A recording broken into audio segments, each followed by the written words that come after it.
Hello students, good morning. This is Pankaj Kumar, Assistant Professor of Commerce, DAV PG College, Siwan. This video is for class BCom first year subject Principles of Business Management, paper 1. In earlier videos, we discussed about leadership, concept of leadership and characteristics हमने पढ़ा था और importance भी की थी. Today we will discuss about functions and qualities of a leader. जैसे कि हमने पहली वीडियोस में ये leader, what do you mean by leadership, what do you mean by leader, ये सभी हमने कर लिया था. लीडर क्या होता है ये हम थोड़ा सा आज भी हम कर लेते हैं. What do you mean by leader, leadership क्या होती है, उसके बाद हम फंक्शंस करेंगे लीडर के. लीडर क्या होता है? The person who has the ability to influence other is called leader. एक आदमी जिसके पास एबिलिटी है दूसरे को प्रभावित करने की या दूसरे को एक ग्रुप को प्रभावित करने की, वो उसे हम क्या कह सकते हैं? लीडर. जैसे हमने पिछली वीडियोस में एग्जाम्पल भी पढ़े थे कि रिलायंस इंडस्ट्री का जो लीडर है क्या कौन है? धीरू भाई अंबानी. जो जिसके पास एबिलिटी है वो अपने वर्कर्स को और जितने भी उसके ऑर्गेनाइजेशन में जितने भी लोग काम करते हैं उसको प्रभावित करने की क्षमता है. तो इस तरीके के बहुत सारे एग्जाम्पल हमने देखे थे लीडर के. तो उनके पास अपनी एबिलिटी है दूसरे को प्रभावित करने के लिए, इसलिए उनको हम क्या बोलते हैं? लीडर. ऐसा आदमी जिसके पास एबिलिटी है दूसरे को इन्फ्लुएंस करने की, उसको हम क्या कहते हैं? लीडर.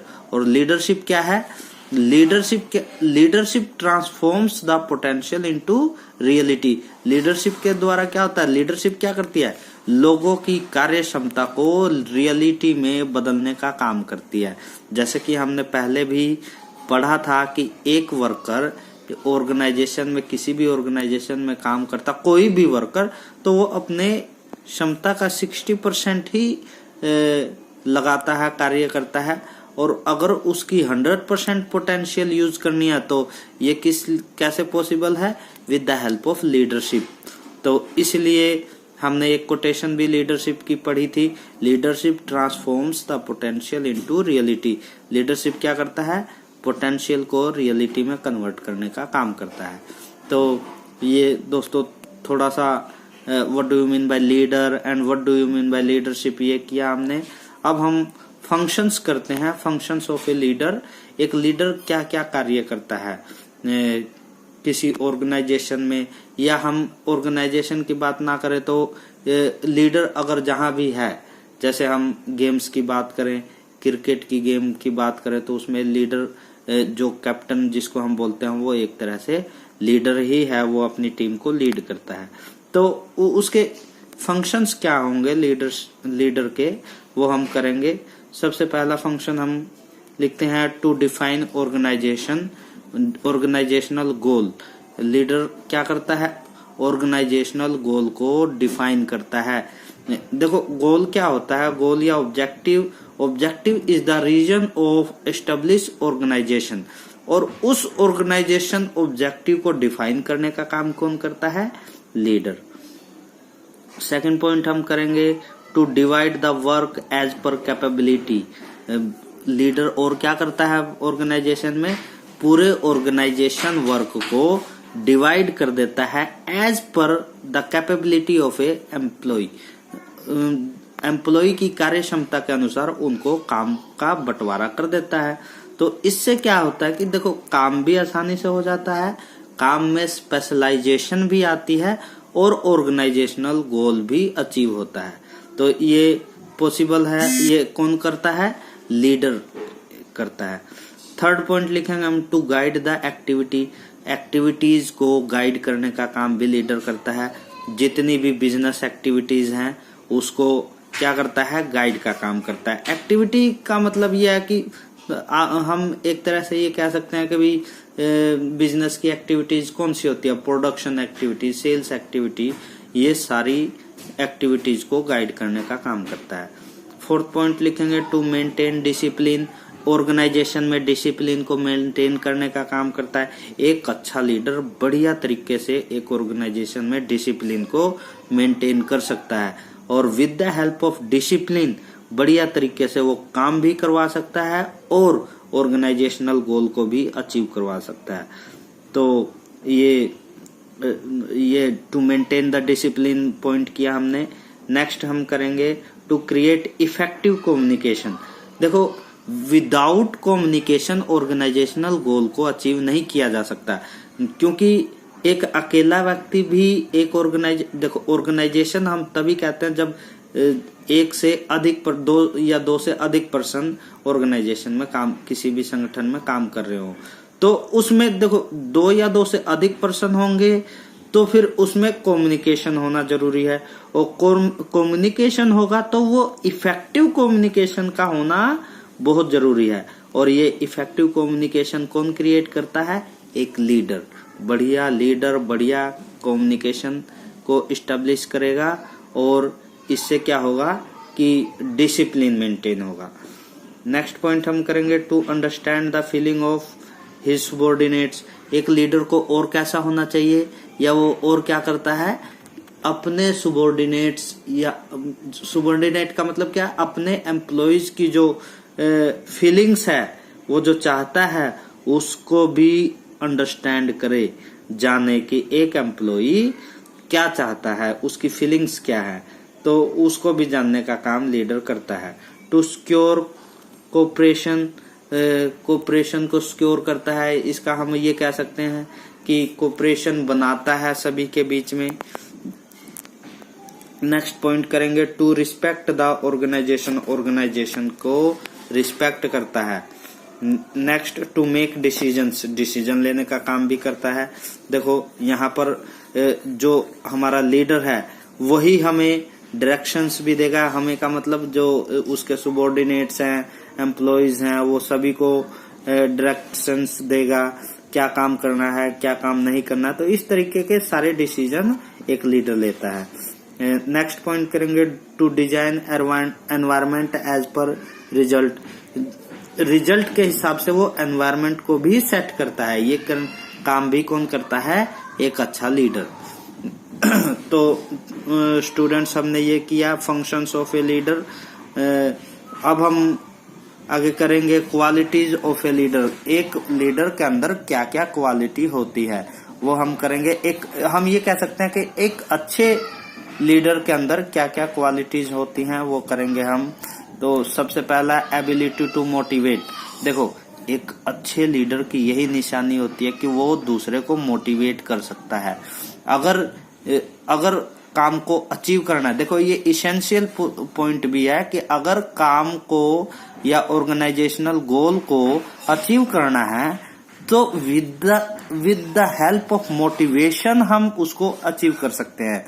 तो अब देखो, मोटिवेट कौन करता है? एक लीडर ही अपने एम्प्लॉयज को मोटिवेट करने का काम करता है। उसके अंदर ये इस तरह की एबिलिटी का होना जरूरी है कि वो अपने एम्प्लॉयज को मोटिवेट करे। जब मोटिवेट करेगा तो वो किसी भी तरीके से कर सकता है, चाहे वो फाइनेंशियल मोटिवेटर देकर करे या नॉन फाइनेंशियल मोटिवेशन देकर करे, लेकिन उसके अंदर एबिलिटी होनी चाहिए कि भाई वो अपने वर्कर्स को मोटिवेट करे। सेकंड पॉइंट लिखेंगे एबिलिटी टू कम्युनिकेट। ये हमने अभी फंक्शंस में भी किया। एबिलिटी टू कम्युनिकेट का मतलब होता है कि बढ़िया उसमें संचार होना चाहिए सभी के साथ लीडर का। कहने का मतलब यह है कि उनके देखो, ऑर्गेनाइजेशन मैंने पहले भी बोल दिया, 2 या 2 से अधिक वर्कर जहां भी काम करेंगे उसको हम क्या कहेंगे? ऑर्गेनाइजेशन। और जहां 2 या 2 से अधिक व्यक्ति होंगे वो हमारा समझ लो ग्रुप बन गया। और ग्रुप में कम्युनिकेशन का होना जरूरी है। और कम्युनिकेशन भी क्या? Effective communication. तो ये इफेक्टिव बनाने का काम कौन करता है? लीडर। और उसके अंदर इसकी एबिलिटी होनी चाहिए, ability to communicate. Third point लिखेंगे क्विक डिसीजन मेकिंग पावर। एक लीडर के अंदर जल्दी डिसीजन लेने की भी पावर होनी चाहिए। देखो, जितनी जल्दी का मतलब यह नहीं कि वो डिसीजन भी खराब लिया जाए, मतलब बढ़िया डिसीजन और जल्दी डिसीजन लेने का भी उसके अंदर लीडर के अंदर पावर होनी चाहिए। उसके बाद इंटेग्रिटी का मतलब होता है कि भाई सभी को एक साथ लेकर चलने की एबिलिटी उसके अंदर होनी चाहिए। फुल ऑफ करेज, वो एक लीडर ऐसा होना चाहिए कि दूसरे को क्या करे, इस तरीके से एंकरेज करे ताकि उनका मनोबल बढ़े, ना कि उनको डिस्करेज करे।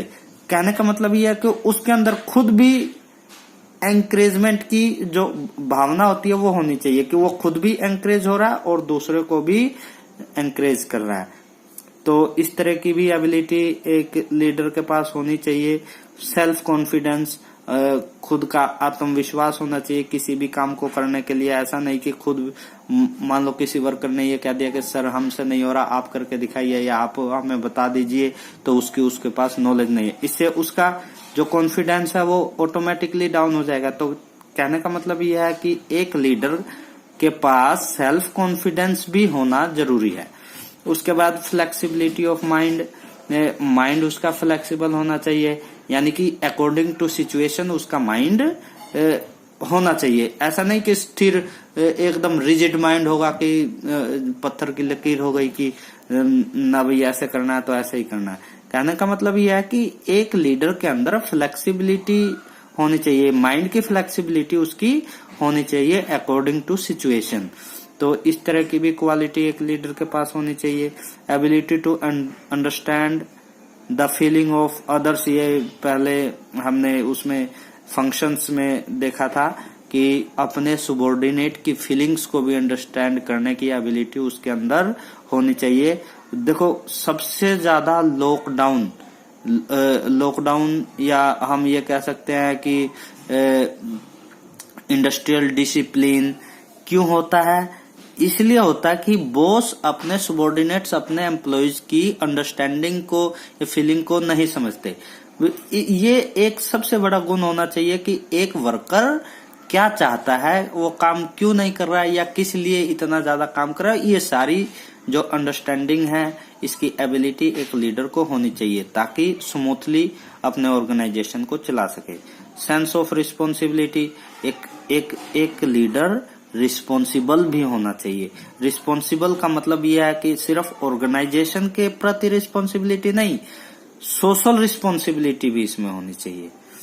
उसके बाद अलर्टनेस का मतलब हो गया कि भाई वो हर समय अलर्ट रहे, कि भाई अलर्ट का मतलब कि ऑर्गेनाइजेशन के प्रति अलर्ट रहे, अपने वर्कर्स के प्रति अलर्ट रहे कि क्या कर रहे हैं क्या नहीं कर रहे हैं, किस तरीके से ऑर्गेनाइजेशन गोल अचीव हो रहा है या नहीं हो रहा है। तो इस तरह की अलर्टनेस की भी क्वालिटी एक लीडर के पास होनी चाहिए। Technical ability, next point technical ability. Technical ability भी एक लीडर के पास होनी चाहिए। देखो आज का हमारा समय जो एक्सटर्नल एनवायरनमेंट है वो लगातार चेंज हो रहा है। एक्सटर्नल एनवायरनमेंट का मतलब ये हो गया कि जितनी भी टेक्नोलॉजी है लगातार चेंज हो रही है, लगातार टेक्नोलॉजी नई टेक्नोलॉजी आती है प्रोडक्शन के लिए, किसी भी चीज के लिए, तो उसको अंडरस्टैंड करने की भी एबिलिटी एक लीडर के पास होनी चाहिए। Technical ability. Psychological expert, third next point हम लिखेंगे साइकोलॉजिकल एक्सपर्ट।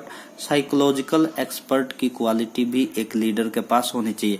यहाँ पर साइकोलॉजिकल एक्सपर्ट का मतलब हम ये कह सकते हैं कि भाई वो अपने जो सबॉर्डिनेट्स हैं उनकी फीलिंग को समझे, उनकी साइकोलॉजी को समझे। तो इस पॉइंट को हम उस पॉइंट से जोड़ सकते हैं। साइकोलॉजिकल एक्सपर्ट एक लीडर का होना जरूरी है ताकि इस इंडस्ट्रियल डिस्प्यूट से बचा जा सके। उनकी क्या मांग है या वो क्या चाहते हैं, इस तरीके की चीजें वो समझ जाए। तो कहने का मतलब यह है कि एक ऑर्गेनाइजेशन बढ़िया तरीके से चल सकता है। ह्यूमन एबिलिटी होनी चाहिए उसके अंदर। कहने का मतलब यह है कि अगर किसी ने गलती कर दी तो ऐसा नहीं कि जानवरों की तरह उसको पनिशमेंट दे दी या मतलब ज्यादा ही उसको इस तरीके से कर दिया कि वो अगले दिन ना आए। तो इस तरीके की एबिलिटी उसके अंदर नहीं होनी चाहिए। ह्यूमन एबिलिटी होनी चाहिए एक लीडर के अंदर। और उसके बाद हम लास्ट पॉइंट करेंगे, फिजिकल एंड मेंटल फिटनेस होने चाहिए। एक लीडर को खुद को साबित करने के लिए या दूसरे को, अपने फॉलोअर्स को दिखाने के लिए खुद भी फिजिकली रूप से और मेंटली रूप से फिट होना भी बहुत जरूरी है। ये लीडर की क्वालिटीज स्टूडेंट्स पढ़ी हमने, ये 12-13 क्वालिटीज पढ़ी हैं। ये एक अच्छे लीडर की क्वालिटी हम कह सकते हैं कि भाई ये अच्छे लीडर की एक क्वालिटीज है। तो स्टूडेंट्स, ये चैप्टर खत्म होता है हमारा। इसको अच्छी तरीके से आप सभी ने तैयार कर देना है। नेक्स्ट टाइम हम अगला टॉपिक करेंगे। Thank you students, thank you.